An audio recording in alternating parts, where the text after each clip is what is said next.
Professionals in any field of work, what is the most ridiculous thing that anyone outside of your profession has claimed to know more about than you? A lady brought her husband in for elective surgery, and he required general anesthesia. She comes in with an old dog-eared book and asks to have a meeting with the surgery team. We humor her, and apparently, she wanted specific aesthetic agents for her husband, since she did research on all of them. All the agents she wanted were essentially removed years ago, due to harsh side effects, or there were better medications. When I looked at her book, it was published in 1965. After leaving a ring with our jewelry for over 3 months and, after countless calls from us, asking her to kindly come and collect her jewelry, finally turning up and telling us, "This isn't my diamond. You swapped my diamond. My diamond was completely different to this." She then proceeded to throw the biggest tantrum I've ever seen, refusing to listen to reason, disregarding our store's 75-year reputation. Thankfully, we keep meticulous records, including the weight of the ring, any flaws in the customer's diamond, and diamond measurements. Eventually, she realized that it actually was her diamond. We got a sincere and heartfelt apology for all the hassle she put us and our other customers through. "Just kidding." She left in a huff. I'm a welder. One of the biggest hazards I face is UV damage to my eyes from the electric welding arc. That shit is incredibly bright, and just a glimpse of it can leave spots on your vision for hours, at best. I once had some random guy try and tell me that only the initial flash is dangerous when you're welding, and that after you strike an arc, you can just stare at it without any trouble at all. Commercial construction diver. I just had a guy serving from a food truck tell me that he was welding on a dock in a lake, which was very dangerous because water becomes flammable under pressure. I told him that he was very brave. I used to work in auto detailing. The one thing we never did was power wash the motor of a 90s model Jaguar. The electronics were sensitive, and the slightest amount of pressure would make the instrument panel light up like a Christmas tree. A dealer wanted us to clean this fleet of Jaguars, so we did. All 9 of them. He checked the motors, and one of them still had a little dirt on it, and he got pissed. He starts yelling at me, so I explain, "Jerry, the electronics are super sensitive, the slightest amount of high pressure could cause the instrument panel to light up. We have to hand wipe the motor with wet rags and cleaner, sometimes we miss a spot." He calls his porter over and tells him to bring that car around to the repair side, and he'll clean it himself. He opens the hood, grabs a garden hose, and starts blasting the engine bay. "See? Clean?" I say to him, "Absolutely." He goes and starts the car, looks down, shuts the car off, gets out, and apologizes. I'm a family lawyer.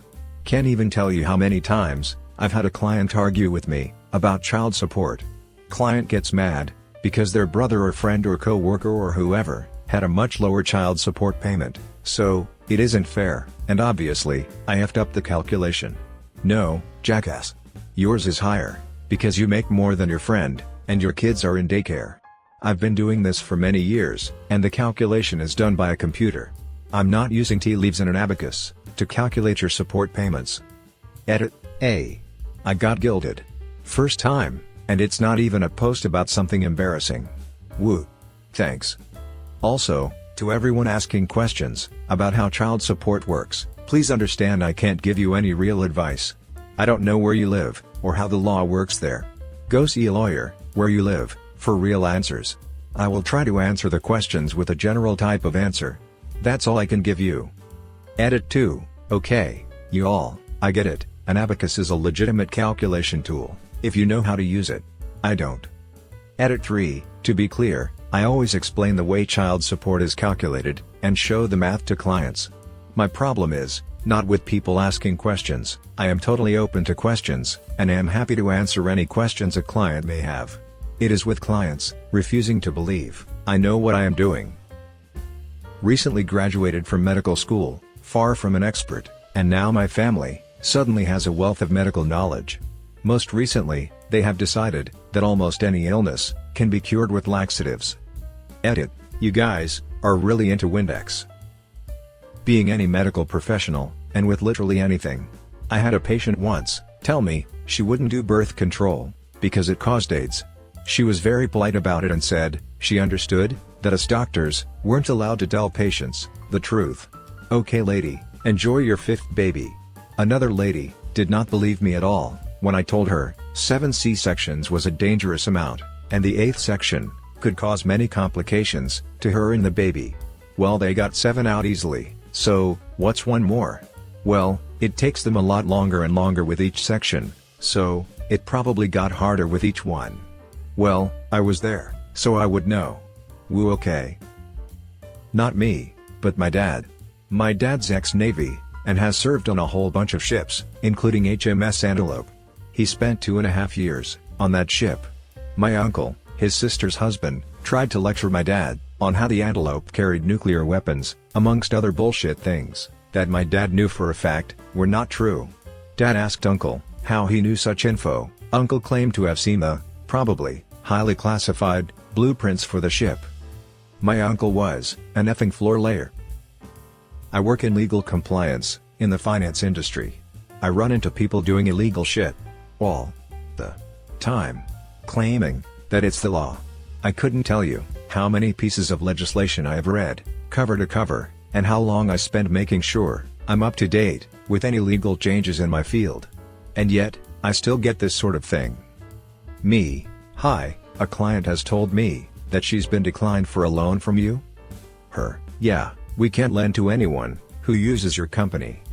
Me, sorry what? Why not? Her, it's against the law. Me, which law? Her, it's a new law. Me, could you tell me the name of it, so I can check this? Her, hangs up the phone. I used to work as an anthropologist for a tribe-run museum on protected Native American land. They had built a museum to display finds from excavations, spread knowledge about the history of their people, and also create a little revenue for their community center. Well, a local town, mostly white, upper-class families, took offense to our work. They claimed we were destroying the tribe's culture, without any right, by excavating. It culminated in a group sending the museum a letter, where they basically said the tribe members were not educated enough to understand how their culture was being destroyed, and were simply not intelligent enough to make decisions in regards to activity on their land. That went over real well. Edit, I'm sorry, I can't share the letter guys, I just don't want to get anyone in trouble, since it's pretty specific. This happened in the Northeast, though it happens everywhere. I will suggest, if there is a local tribal museum around you, go take the kids and visit on a rainy day. Lots of tribe-run museums I know of put the profits towards their community centers and college scholarships. I'm an airline pilot. I've had a flat earther get mad at me for not telling the truth about seeing the edge of the world. I honestly thought people made that shit up. Retired airline pilot. I had a guy get upset with me for surely having seen UFOs, and my unwillingness to admit it due to a code of silence. Still waiting for a chemtrail collusion accusation. I'm a dentist. There are quite a few people who think fluoride in toothpaste or tap water is going to kill you. These are usually the same people who come in chugging Mountain Dew and smell like cigarettes. Optician. Woman brings her sons in for exam. Both have extremely high -RXs. Mom is okay with older son's RX and glasses order, but is mad about younger son's RX. She wants to order his glasses, but wants his RX changed to be less than the doctor's prescription. I told her, I can't do that, because I can't change the doctor's work.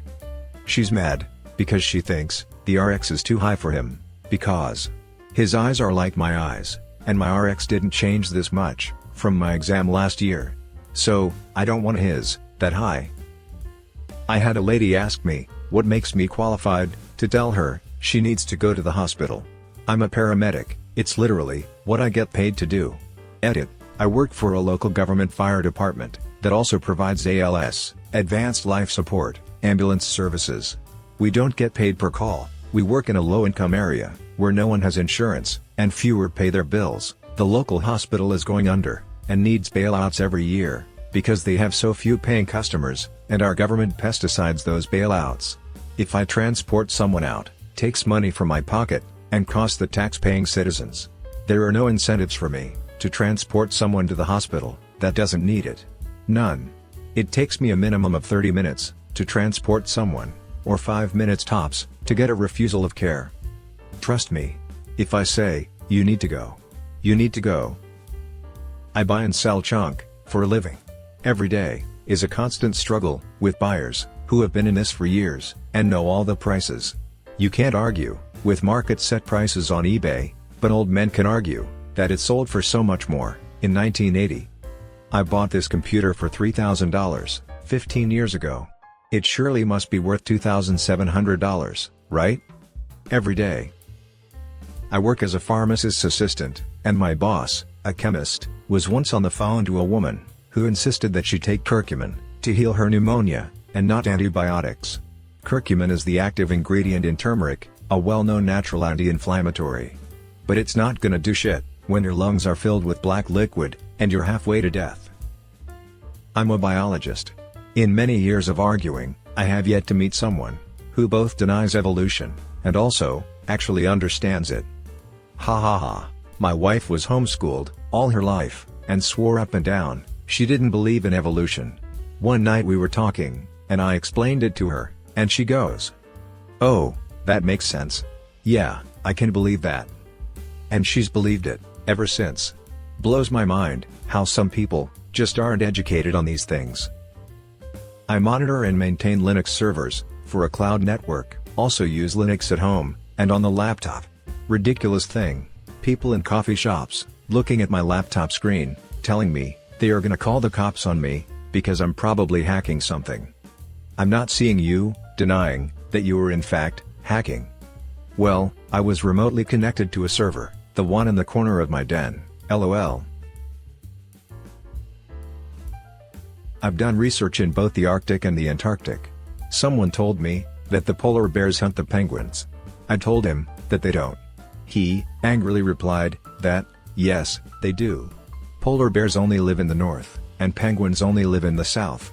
So, what you're saying is that polar bears hunted the penguins to extinction in the north, or the penguins hunted the polar bears to extinction in the south. As a nurse, bringing medication to a patient, and the family member, who is obviously a graduate of WebMD University, asks, did the doctor order that? Because I've read that an overdose of that medication might cause mild itching. Of course the correct answer is, yes ma'am/sir, this was ordered by the doctor, after he or she carefully considered all the options. The answer I want to give is, nope, the janitor ordered this, but he seemed pretty sure of himself when he did it, so we'll probably be okay. I am a microbiologist and mammalian biologist who studies the microbiome, gut bacteria. I have a hippie friend who claims she is allergic to gluten and a bunch of other things. She used to periodically post things on Facebook about food additives that she claims are unhealthy. The two things that really got me, though, was one article about probiotics and good bacteria that was completely and utterly wrong, and another about some additive that scientists who studied the gastrointestinal tract used to create gut irritation. Both times, I said to her, as a scientist who literally studies gut irritation and good bacteria, her articles were full of shit and had no scientific basis, that the bacteria the study claimed was so great was one that could not colonize a healthy human due to competitive inhibition, and that the additive supposed used by scientists was actually just an emulsifier, and not one anyone in my field has ever used for that purpose, as it doesn't cause gut irritation. She said it was just her opinion, and I was like, no, these are factually incorrect. Opinions are subjective. This is just straight up misinformation. Long story short, she still refuses to eat gluten or anything not natural, but she stopped posting shit from Food Babe and Avocado Wolf and Eat Local Grown. I hate those sites and pages. I studied to be a teacher, but decided to pursue another career path, partially because teaching is so time-consuming. So, I've always found it ridiculous that people claim to know what a teacher's schedule consists of when they've never graded a single paper in their life, written a single lesson plan that conforms to specific state standards, never been forced to learn new curriculum each year, never had a conference with a single parent, etc. I dated a teacher for a while. Most dates consisted of sitting at her kitchen table, reading reports, grading papers, and making lesson plans. Got in an argument with a woman at Whole Foods. She wanted to buy grass-fed pork.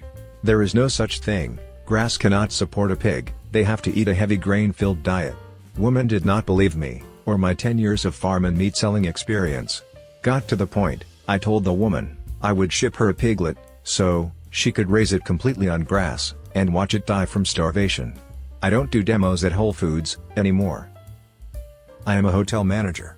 People seem to think that we should prorate rooms based upon the time they checked in. It's not a prorated type of thing, it's, did you use the room or not?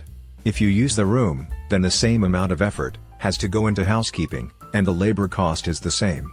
It's not as if a guest can only be there for 2 hours, and all we have to do with a minor touch-up. No, we still have to go through and clean everything, and sanitize everything.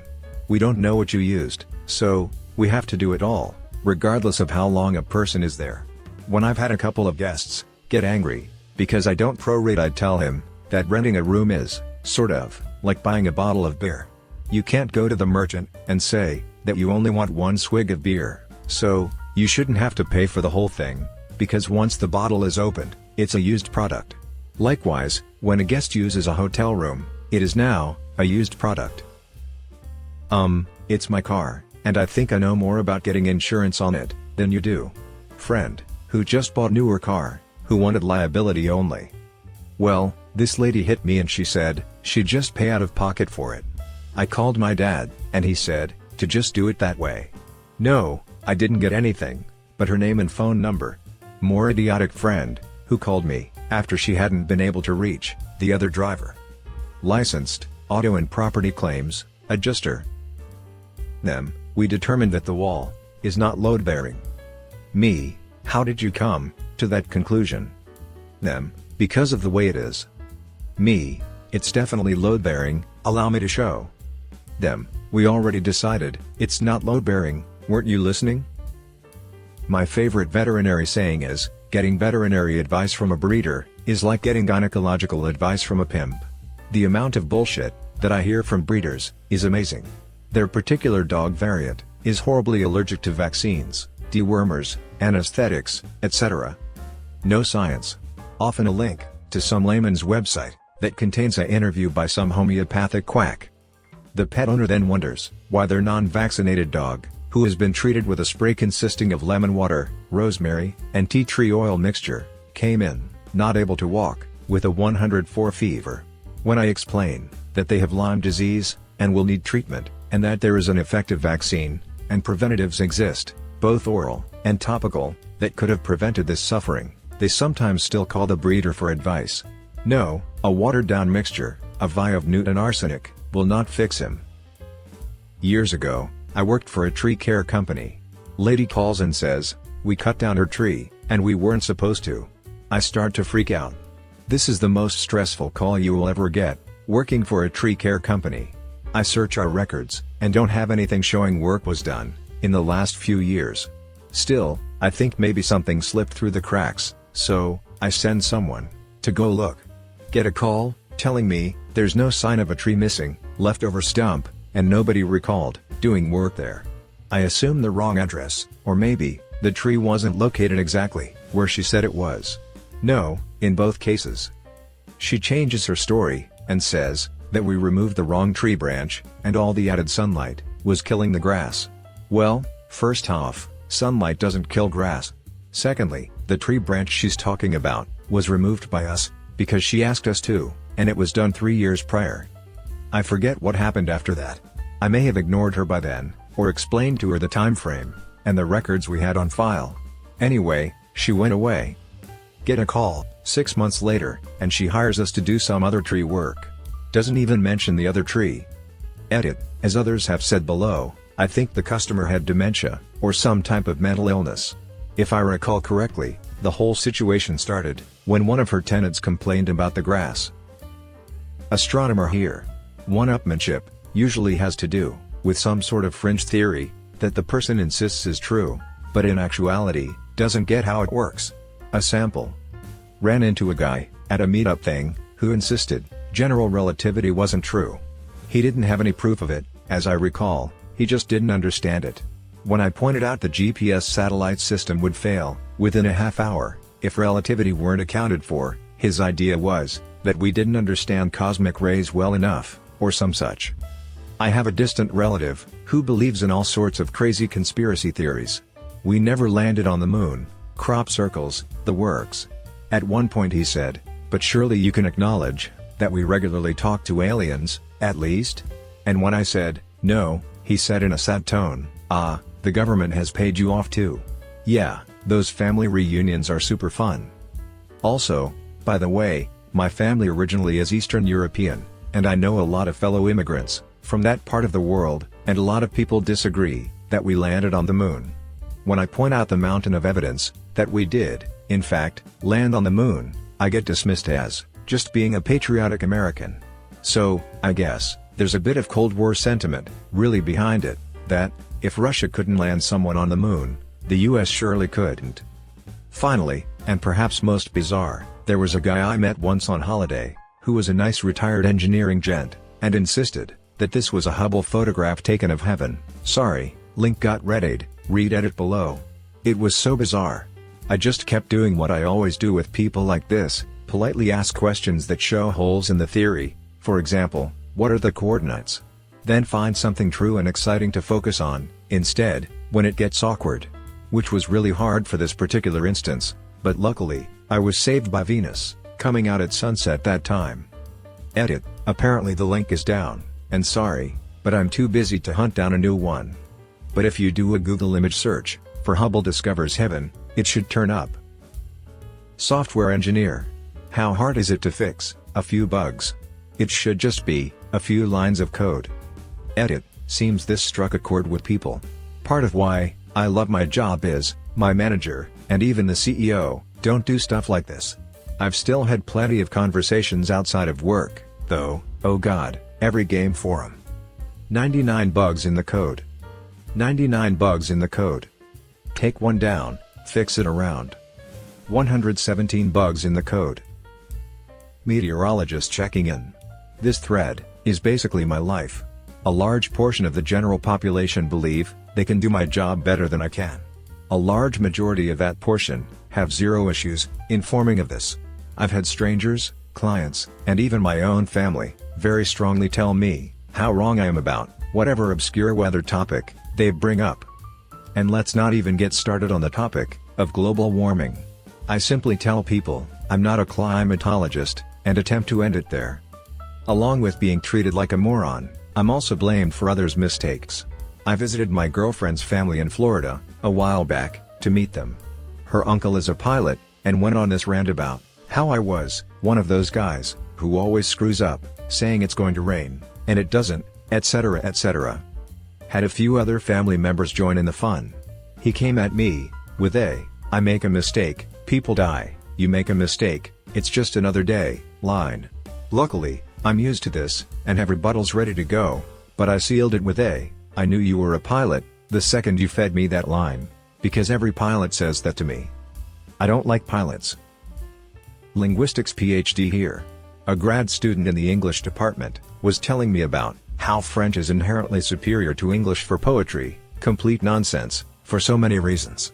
He specifically said that iambic pentameter sounded unnatural. I spoke to him in iambic pentameter for the rest of the conversation, and he never noticed. I am an attorney. Family member was arguing with me over dinner about something stupid, whether or not someone could lose their house for their business selling a faulty product, and he decided to make his final stand on the distinction between negligence and gross negligence. I asked him to explain the difference, and he started bullshitting, and when I opened my mouth, he cut me off and said, "In my opinion." That was the point when I decided to ignore him and enjoy the meal. FTR, this person argues the law with me all the time, and thinks that because he is old and white collar, he is as knowledgeable as a licensed attorney. He is also one of several family members who thinks the professional rules of conduct are just suggestions, and expects me to break them for him, because who would know? Sorry, I am silly enough to think we should follow ethical rules, even when there's little chance of getting in trouble. Call me crazy. I'm in fundraising for nonprofits.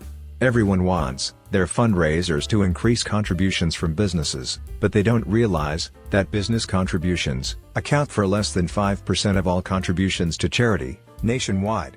This is a well-known fact in my field, but I know so many fundraisers who are forced to chase business dollars because their board is either lazy or delusional. I'm a food scientist, which, contrary to popular belief, does not mean I'm a chef or a dietitian, but it does mean that I have had years of training in organic and inorganic chemistry, microbiology, nutrition, and process engineering. I've worked in meat processing, studied dairy in grad school, and now work in the beverage industry. The thing that really irks me is when people tell me big food companies are trying to poison us. They only care about making money. Let's think about that statement for a second. Yes, businesses do like to make money. That's generally the way they stay afloat. But wanting to be successful does not preclude you from caring about your customers. And why the heck would we want to do anything to harm our consumer base? Food is a consumer-driven industry. People tend to express their opinions about products with their dollars. If something sells, we make more of it. If it doesn't sell, we take it off the shelf.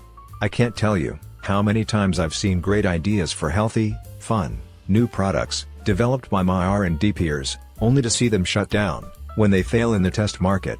People, with the exception of certain subsets of consumer groups who are more health-focused, like things that taste good. If they see a product on a shelf that advertises itself as a healthier choice, generally speaking, they assume it doesn't taste as good and won't buy it. My ultimate point. People, you have the power here. Food companies just want you to be happy with the product and offer you an abundant and safe supply of it.